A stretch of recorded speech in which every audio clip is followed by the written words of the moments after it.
भगवान गणेश देवी पार्वती और भगवान शिव के पुत्र हैं। एक बार की बात है जब भगवान शिव और देवी पार्वती अपने शयन कक्ष सोने का कमरा में विश्राम कर रहे थे। उस समय देवी पार्वती ने गणेश जी को आदेश दिया कि वह उनके कक्ष कमरे के बाहर पहरा दें और किसी को भी अंदर न आने दें। मां की आज्ञा गणेश जी के लिए आदेश थी। उन्होंने वैसा ही किया और कक्ष के बाहर पहरा देने लगे। उसी समय अचानक परशुराम वहां पहुंच गए। परशुराम भगवान शिव से मिलने के लिए बहुत उत्साहित थे। दरअसल उस समय पृथ्वी पर राजा कार्तवीर्य का अत्याचार बहुत बढ़ गया था और परशुराम ने इसी कारण उसे मार दिया था। यह खबर भगवान शिव को देने के लिए ही वह कैलाश भगवान शिव का निवास स्थान पहुंचे थे। भगवान शिव के कक्ष की ओर परशुराम को तेजी से बढ़ता देख गणेश जी उनके रास्ते में आ गए और उन्हें रुकने को कहा, लेकिन परशुराम भगवान शिव से मिलने के लिए बहुत उत्सुक थे, इसलिए उन्होंने कहा कि मुझे भगवान शिव से मिलना ही है। परशुराम की इस बात को सुनकर गणेश जी बोले, मैं आपको अंदर जाने नहीं दे सकता। मां ने किसी को भी अंदर न आने का आदेश दिया है।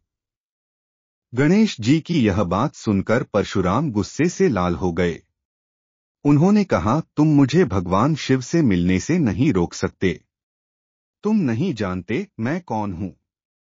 इस पर गणेश जी ने कहा, आप कोई भी हो, उससे मुझे कोई फर्क नहीं पड़ता। मेरे लिए मां का आदेश सबसे जरूरी है। मैं आपको किसी भी सूरत में अंदर नहीं जाने दे सकता। गणेश जी की इन बातों से परशुराम का गुस्सा 7वें आसमान पर पहुंच गया।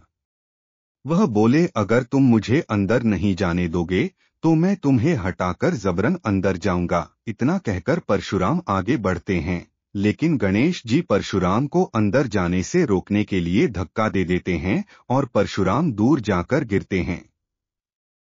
खुद का अपमान होता देख परशुराम जी गणेश जी को सबक सिखाने के लिए कई अस्त्र शस्त्र का इस्तेमाल करते हैं, लेकिन उनका गणेश जी पर कोई असर नहीं होता। अंत में परशुराम जी शिवजी द्वारा दिया गया परशु गणेश जी को मरने के लिए प्रयोग करते हैं। वह परशु भगवान शिव का था, इसलिए गणेश जी उसे पहचान जाते हैं और उसका सम्मान करते हुए उसका वार अपने एक दांत पर ले लेते हैं। परशु की चोट के कारण गणेश जी का दांत टूटकर जमीन पर गिर जाता है और गणेश जी दर्द से कराहने लगते हैं।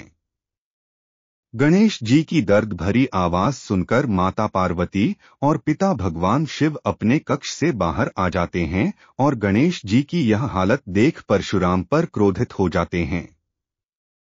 भगवान शिव और पार्वती को गुस्से में देख परशुराम को अपनी भूल का एहसास होता है और वह अपने किए पर क्षमा मांगते हैं। परशुराम की क्षमा पर माता पार्वती कहती हैं कि एक ऋषि होते हुए भी आपका क्रोध पर नियंत्रण नहीं है। क्षमा मांगने से क्या अब मेरे पुत्र गणेश का दांत वापस आ जाएगा? परशुराम कहते हैं कि जो भी हुआ वह मेरी बड़ी भूल थी, लेकिन इस घटना के कारण अब गणेश का आधा दांत व्यर्थ नहीं जाएगा। इस घटना के कारण ही अब से पूरी दुनिया में गणेश को एक दांत के नाम से जाना जाएगा।